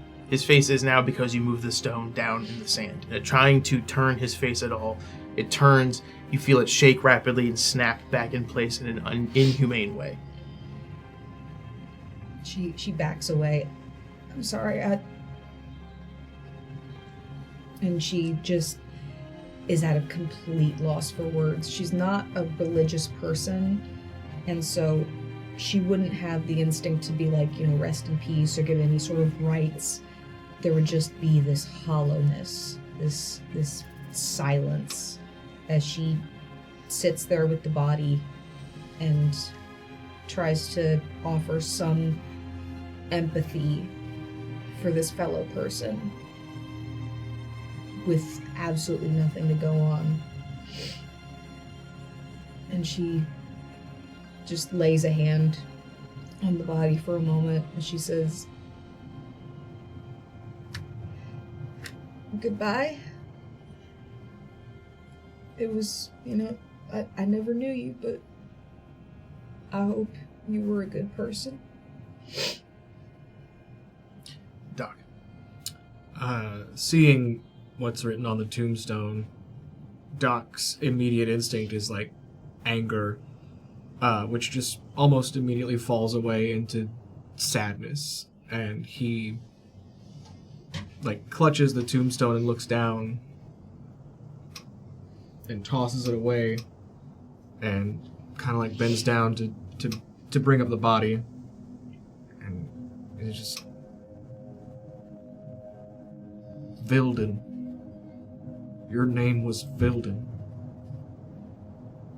And Doc just kind of like holds him, remembering the last time he did this as well, of just that horrifically melancholy familiarity of the last time he held his brother, but is once again able to hold him. As you pull him up, you see his face. It is the same face that you grew up with, similar to yours, a little more angular on the cheeks and in the chin, but his eyes are cold, they're gray, and as you lift him up more, you feel that blood on his back pour out even heavier than it was. What was once a fountain of blood has now become a waterfall from your cold, dead brother. Aster. You are pulled into this hallway. As you quickly whip your head around with your blade out to see who would dare touch you in this tender, vulnerable moment, you're greeted with the wall. The wall is right here, and it looks like it has been crumpled in a bit. The wall was nowhere near you when you first got in there. As you look around more and more, you see the hall is shrinking and shrinking, and it does not look like it is being shrunken just from the general dream fear logic, but rather that it's being crushed, completely crushed from the outside, from extreme pressure. As that happens, you hear a loud blast on the starboard side of the ship, as if something has just rammed itself in, and alarms begin beeping rapidly. Is the door that's been shut to Gizmo's room where Chip is, that's shut now? I still see that? That's shut, and you see sand is now pouring out of the cracks all around it. So you're just gonna breathe heavy, confused, too many feelings going on at once, and look to the door one last time and go, I'm sorry, and just start making his way to where he hears that noise. You start running towards that way. You get back to the main common area that you were once familiar with and would just spend time with your friends. As you look over to the side, you see that there is what looks like a huge dent on the side that was just put there. And as you think that, another dent is put as a slam is heard again. Running up to the window, what you see is a figure made of black hole sitting out there with a hammer, slamming the ship over and over again. Behind this figure, you see what looks like a Ferris wheel slowly spinning behind as it gets into the back of this person and gets pulled into it further and further. As this person's hitting harder and harder, you can feel panic in yourself rising, just from gut instinct, from your natural fear, rising and rising, as you hear your own voice from behind you. Go ahead and flip your card and read what's on there.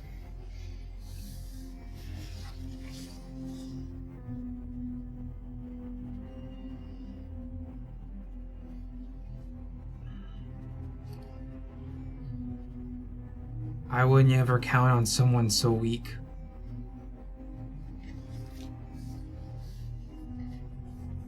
What do you do?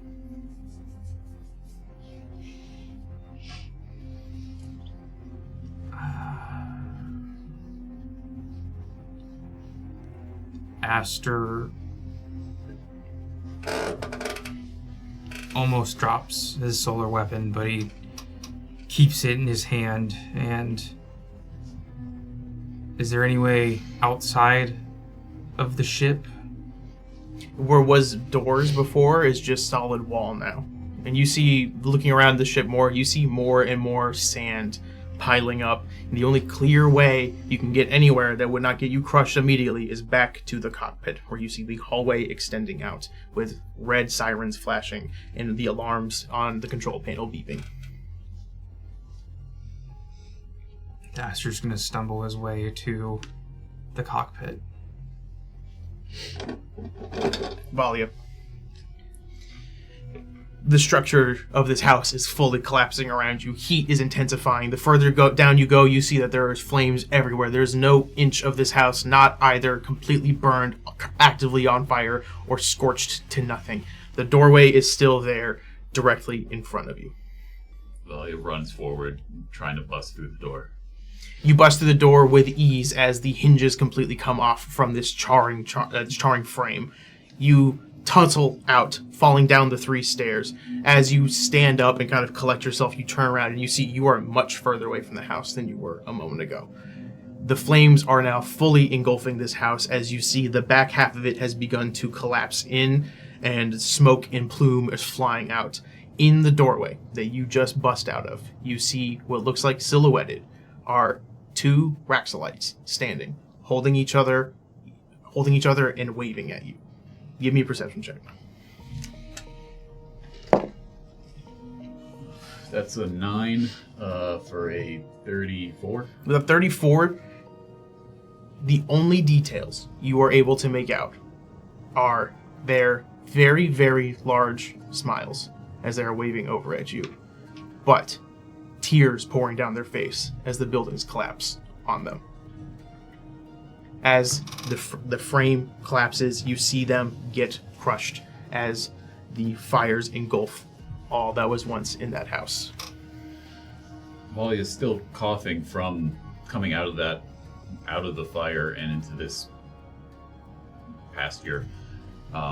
She's stuck between the thick black smoke and fire and chaos, and on one side and on the other, the still beautiful, serene world, and she's stuck in the middle, and she wants to reach out and lunge toward those two Raxalites standing there, and is crushed as she sees them crushed. She falls to her knees and wants to shout out, but just feels helpless there in the moment. And she's stuck. A combination of the fear of what's happening, the anger that she couldn't help, and the beauty of the world is now stinging her. Like, it hurts how beautiful the world is otherwise. And she's just overwhelmed in the moment right now. As you feel this sense of dread and overwhelm just overtake your body, you do see in the horizon there is still that plume of smoke off where it seems to be a bonfire. The closer you are now, you can hear the sounds of people and what sounds like laughter. Clem? Anyone? You three. As you all are looking down at this body clutching this tomb, or Doc as you are clutching the corpse of your brother, you're looking down at the ground, feeling this tremendous weight on your shoulders. And as you're looking down, a shadow encompasses you. Looking up, you see what looks like a massive golden idol of a skeleton man wearing robes, and a helmet that has massive horns protruding from the sides. He stands about 20 feet tall and just seems to be made of pure gold, standing there with a staff in hand, looking strong and proud. All three of you make me perception checks. That's a nat 20. Ooh. 14 on the die, 34. Yeah. 37. 37. Doc, you're all familiar with this idol. You two, or all three of you, would notice this is the same skeletal face that you saw on the planet Karth itself. That was looking down at you and cackling.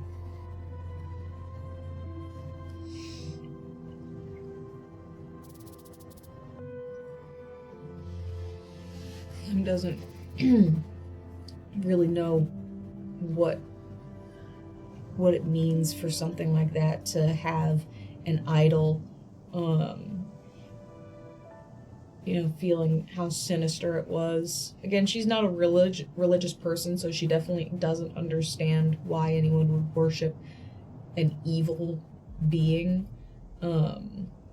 which, she feels like that skeletal face belongs to someone evil, and so she takes a couple steps back, just feeling this revulsion rise in her, and she feels the impulse to protect this body from the statue in front of her. Even though it doesn't make any sense to her, she knows the body's dead, she knows this is a statue, but something in her just wants to stand between them.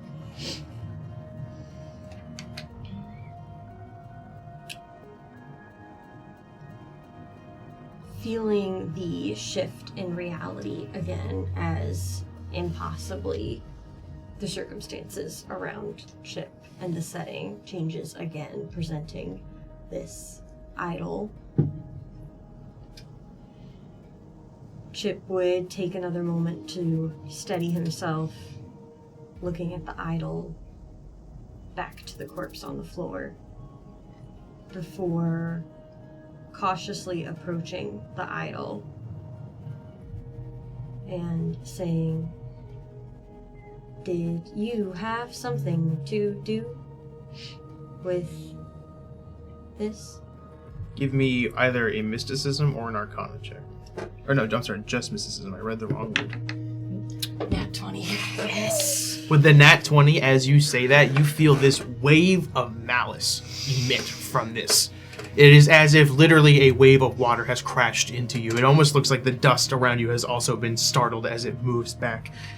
You feel this anger, intense anger, but also joy out of what it is looking down at. You can tell it is looking down at this and is getting nothing but pure excitement and love from what the scene in front of you is. Chip throws his hands up. Although it's just a feeling, it's so intense it feels like he's being pushed back, like he would have to shield himself from a storm or weather or wind. And he breaks away, kind of stumbling back. And he looks back up towards the idol. And though you wouldn't be able to tell from his expression, he's never really felt hate like that before.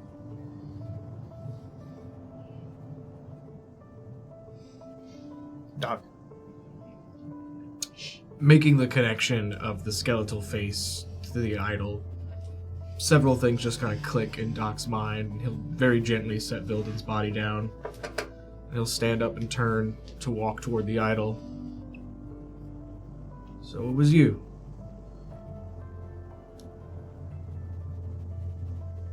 People call me a lot of stuff. Why do you think I take curses so seriously?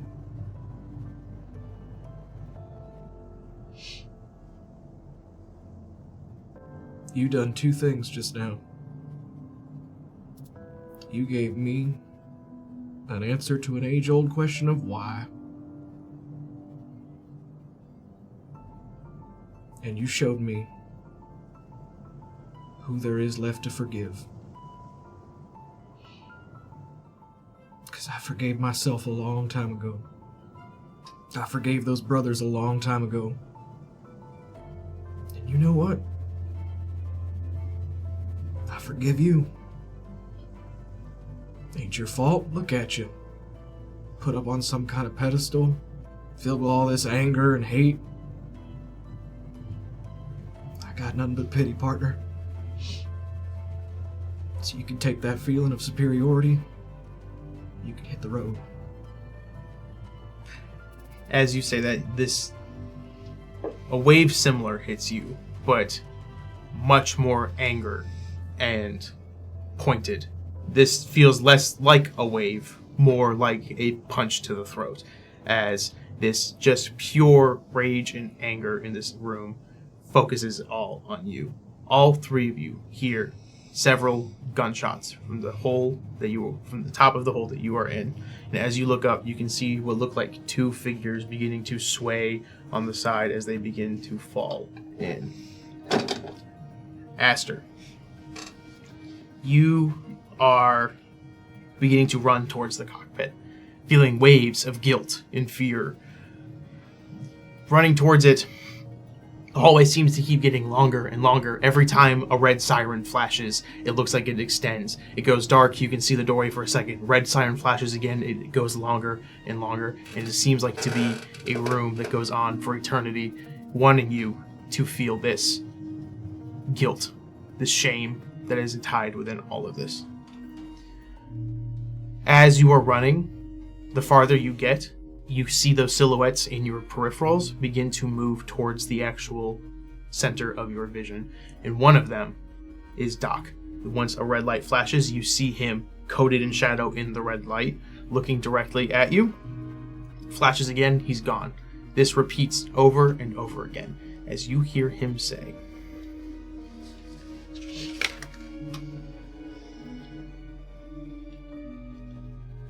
She treats the life of the living so flippantly.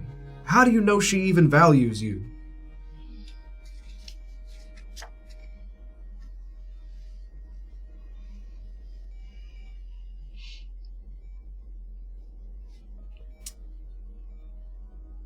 Aster is trying to connect the dots and feel like he has, and seeing this visage of Doc, who is the most moral man that Aster has ever met, hear him say that, it stings. It stings a lot. And Aster, after running and running for it feels like forever, starts to let up and stop and just kind of stare down at the floor.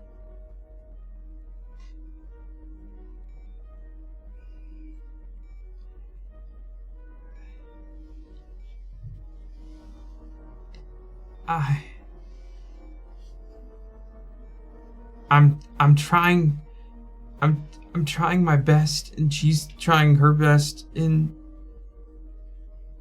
it just never feels like it's enough.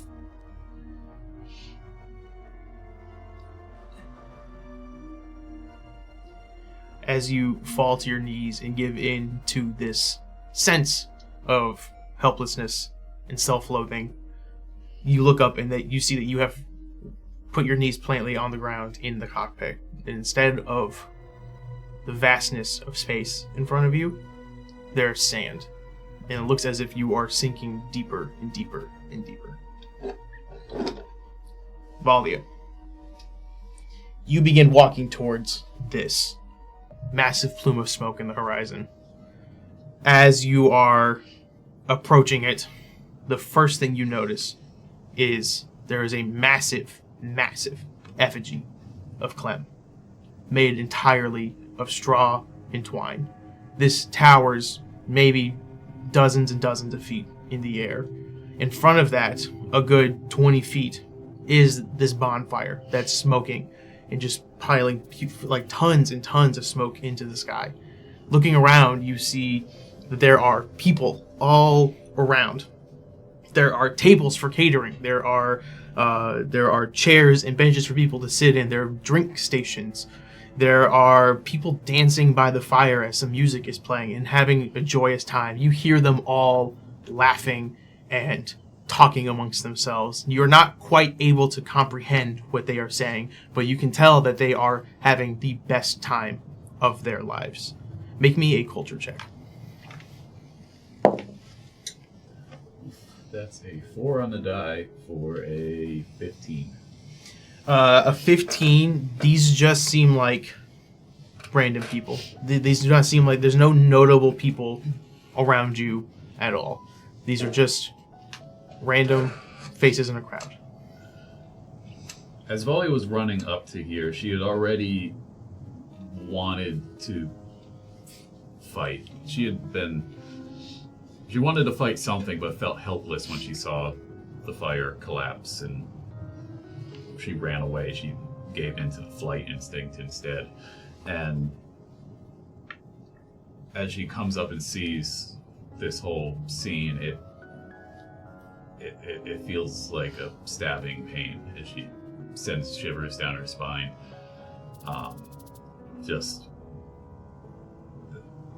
in a complete panic and not sure why there's such joyous celebrations happening right now. She wants to go fight and try to stop whatever's happening, but instead the instinct of trying to be a bit of a shadow kind of kicks in, but she doesn't let it keep her away. She's still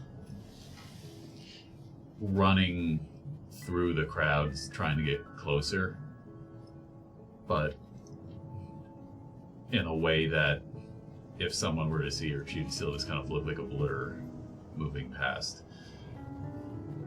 And as she gets closer and closer to the fire, she becomes more aggressive, willing to push people out of the way, not really sure what's happening. And just gets up to the edge of this bonfire and looks up, looks around. As you look around, you see that the sky is completely clear, not a cloud in there. The sun is nearing the horizon as the sky becomes a mixture of beautiful blues and reds and even a little bit of purple. As you are looking at this crowd, seeing what they are doing, you see that they are all now looking at you. Noticing in the back that even some people have their torsos facing each other and are straining their neck to make sure that they are looking at you. What is this? Why are you doing this? You hear them all let out a laugh, the same exact laugh in unison as they begin to swarm towards you. You three. You hear this gunshots from above, and you see two figures at the top of this hole are beginning to waver and as they are losing their balance as they begin to fall. And as they begin to fall, you see that they seem to be getting larger and larger and larger, like they are massive boulders coming down to crush you. One is slightly stauncher and larger than the other one. That one filled with bullet holes. You can see the blood moon clear through him. The other one looks as if every single bone in his body was completely broken. All limbs are shattered and torn apart. You see massive bruises and what look like fist marks on every part of his body as they come crashing down. Clem's gonna desperately look around for anywhere to run to away from these falling bodies. Chip, in a similar panic, darting his head around, seeing the imminent threats plunging down towards him, knowing that he's stuck in this hole with nowhere to turn to, he presses his body up against the walls, trying to make himself as small as possible, trying to dodge out of the way, hoping that the reality could shift again, if not based on anything than just the sheer will as he's trying to find a way to get out of the way. Doc runs and dives and covers Vilden to not be crushed by the incoming. As you three try your best to preserve yourself or the other in the hole with you, the bodies continue to hurtle down as they are hitting terminal velocity, and the last thing you feel is a complete sense of crush under these two massive bodies. Aster, you are in the cockpit. You see sand is rapidly moving up the front of the ship. You do not see space anymore. There is now more piles of sand within this room as the walls are beginning to be crushed and crunched in. The only thing that seems to be safe is the pilot's chair.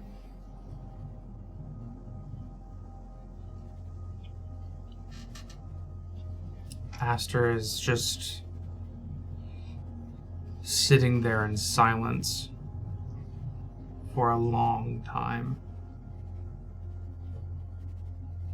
And as he sees more of the sand rise, he looks at the pilot's chair and looks at the controls and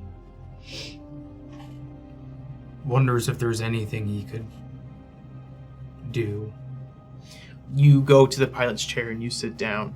In front is a dark and unforgiving wall that seems almost inescapable. Everything is crushing and crumbling around you more. As you are walking, you hear that where you were once standing has now been completely overtaken by both metal and sand. Finally, you begin to touch away at the control panel, hitting every button you can, trying to turn the engine as much as possible. I need you to give me a piloting check.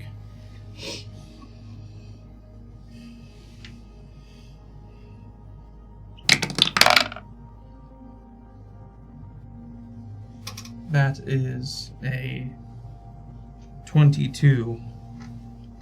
With a 22, you're positive if you can get this engine going, you can escape. You can break free from this sand. You can break free from all of this and be feeling light again. No more compression, no more stress of anything else. You turn this engine and you hear it kick on.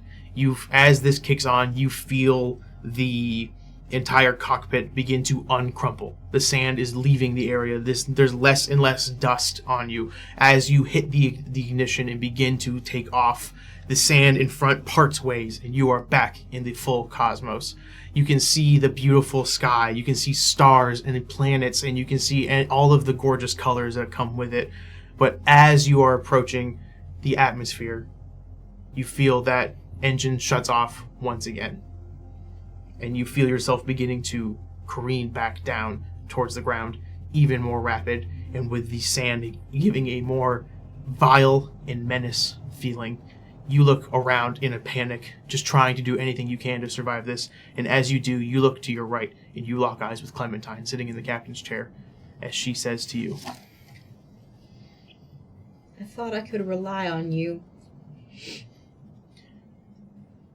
The walls crumble around, the glass shatters as sand pours into the entire cockpit. The last thing you think and feel is nothing but shame, guilt, and pain as you are suffocated.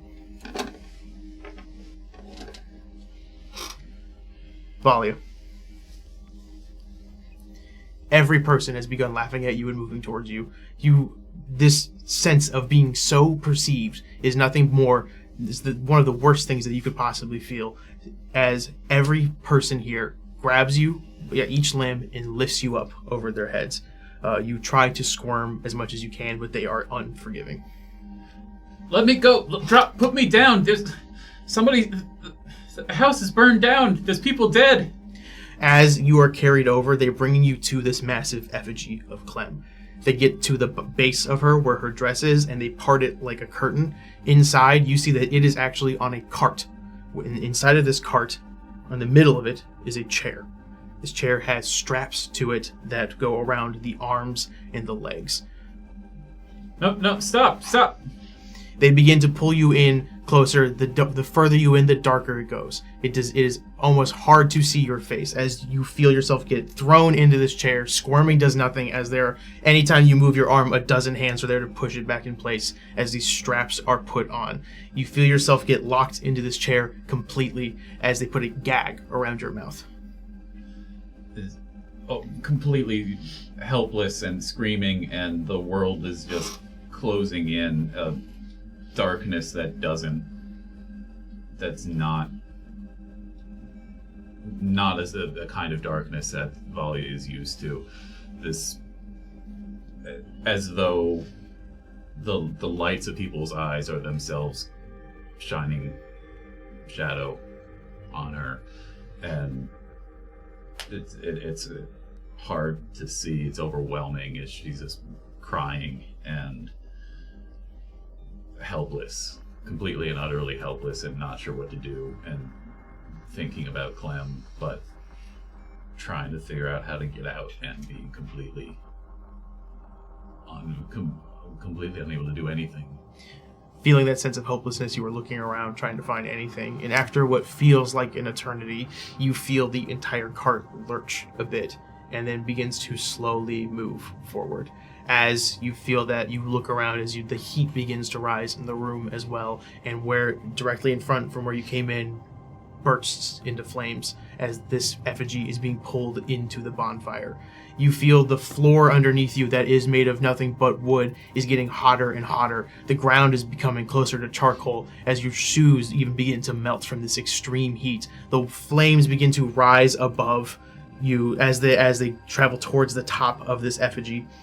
You feel the chair buckling from the heat, and you're almost able to kind of get your arms out of the straps in time. But as you do, the neck holding the head of Clem gives way from the heat and the flames as you look above and you see the head of a confident Clementine is coming down to smash you. As you do, the last thing you see is Clem, and you feel in a tremendous weight and heat. I need all of you to make me will saving throws.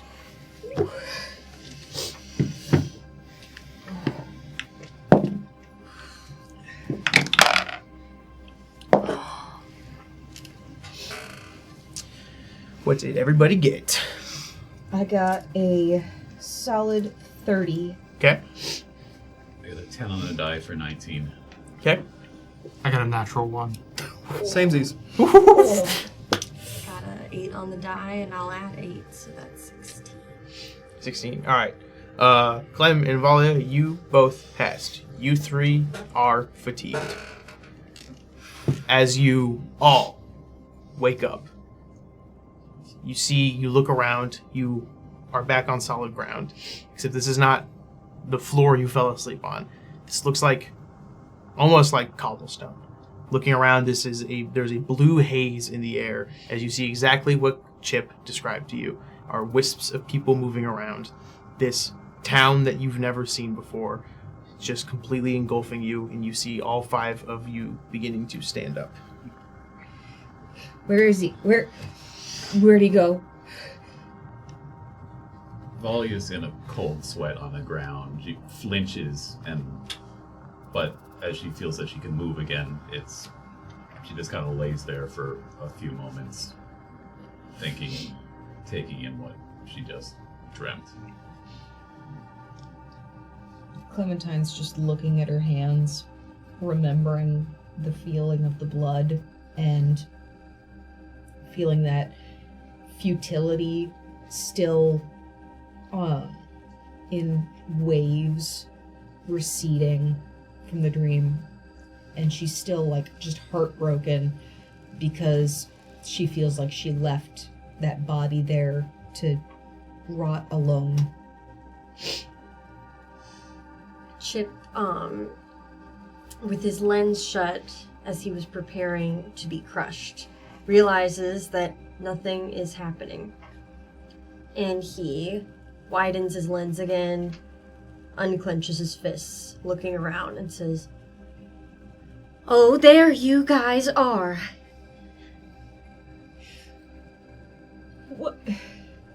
What happened? I don't perfectly know.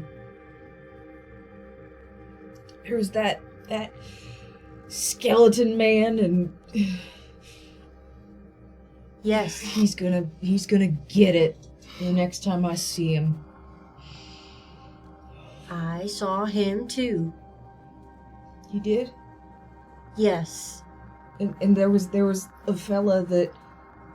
Chip's eyes will just sort of dart over to Doc before fixing back on Clem. Yes, there was. That fella.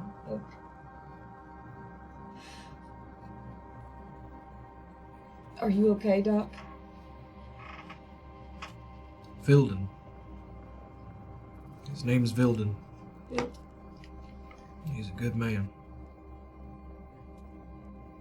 I'm sorry y'all had to see that. Did that really happen to him?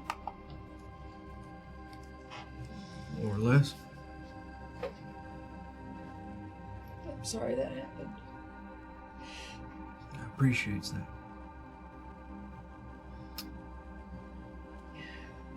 Valia stands up a little bit, and when she makes eye contact with Clem, starts to cry a little bit, and it's like,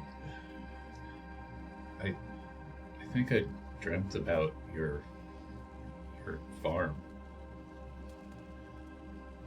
Oh. Was there,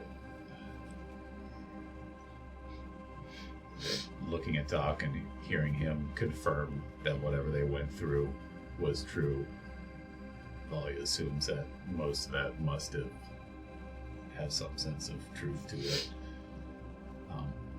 What all did you see? There was a fire. What? Like a house burned down, and some horrible celebration, some sick fair gathering in a small town. Did that happen?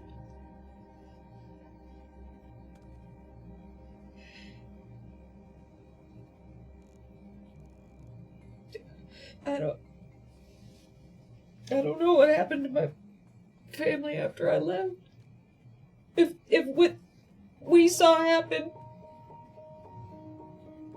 Did they celebrate me like that?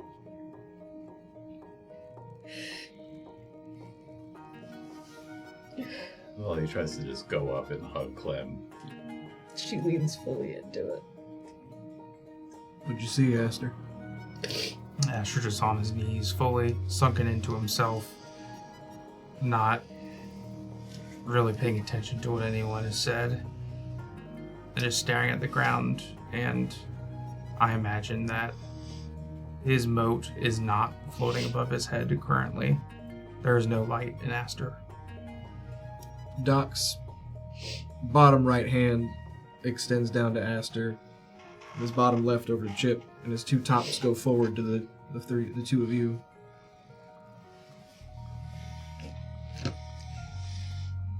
We ain't alone. Alright? We were. But we ain't. Thank you. Doctor's orders. Yes, ma'am. Sir. I am a boy. Head real fuzzy. With that,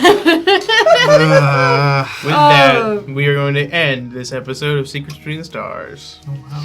We're the comedy show. You changed the lighting, and Yeah. all of a sudden... AJ, you look so different. Remember last week when you fought Nosferatu? 1 Years from million now, rats. they'll still be able to play this soundtrack for me or Marcus, and we'll still recoil. Be on our deathbeds, like, turn that off. Thank you guys so much for joining. I hope you enjoyed this episode as much as, I don't know if we all loved it or not, but we did definitely. It was undeniably a good time for viewers. I feel like we should give Corey a round of applause. Yes! Thank you, It was an thank you. undeniably brief time. Of course, now we have to roll our sanity check. Yes. You pull out the abacus. You wanted it! We said give Abacus too much. Thank you guys so much for joining us this week for this episode. If you enjoyed the show and want to support us, follow us on social media platforms at UGT Show on all social media. If you're watching on YouTube, please like, comment, subscribe. That's the greatest way to help, and it's completely free. If you don't even want to keep it in your likes playlist, just leave a little comment saying, I watched this and I didn't cry, and then say in parentheses if that's a true or false statement. Why are there tears on my keyboard? Sunday is our Strange Aeons Pathfinder 2nd Edition show. It is a spooky horror time that Sully, Marcus, and I sometimes are on. It's a good time. I can't recommend it enough. Tuesday is our generic kind of whatever show where we do kind of something anytime. We didn't do one last night. I was kind of sick and didn't want to miss this episode. So, but we will be back next week for sure. So, with all of that said, thank you to everyone for joining and watching. We greatly appreciate any support you can give us. Also, $5 a month on Patreon gets you access to our post show, which we are going to probably have a pretty good one after this one. Yeah, I have a feeling this is going to be one that's worth watching. So, thank you guys so much for joining. We will see you all next week. Bye. Bye.